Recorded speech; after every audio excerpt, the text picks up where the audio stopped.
నాలో ఉన్న ప్రేమ సినిమాతో తెరంగేట్రం చేసిన ముంబై ముద్దుగుమ్మ గజాల షేక్ ఖాన్. ఆ తర్వాత రాజమౌళి డైరెక్షన్లో తెరకెక్కిన మొదటి సినిమా స్టూడెంట్ నెంబర్ 1తో సూపర్ క్రేజ్ తెచ్చుకుంది. ఆ సినిమాలో జూనియర్ ఎన్టీఆర్ సరసన నటించి మెప్పించింది. 2001 నుంచి 2005 వరకు 4 ఏళ్లలోనే 12 తెలుగు సినిమాలు, 3 తమిళ సినిమాల్లో నటించింది గజాల. అమ్మడు అప్పటి స్పీచ్ చూస్తే తప్పకుండా స్టార్ హీరోయిన్ అవుతుందని అనుకున్నారు. కానీ అవకాశం వచ్చిన ప్రతి సినిమా చేయటం వల్ల ఆ ఎఫెక్ట్ కెరీర్ మీద పడింది.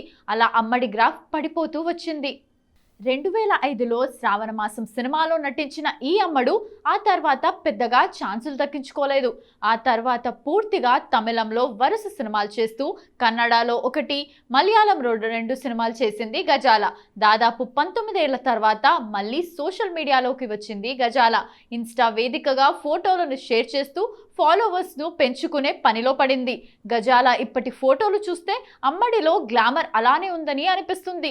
కొద్దిగా ట్రై చేస్తే చాలు, కానీ ఇప్పటికీ గజాల సినిమాల్లో ప్రయత్నిస్తే తప్పకుండా మంచి ఆఫర్స్ వచ్చేలా ఉన్నాయనే కామెంట్స్ వస్తున్నాయి.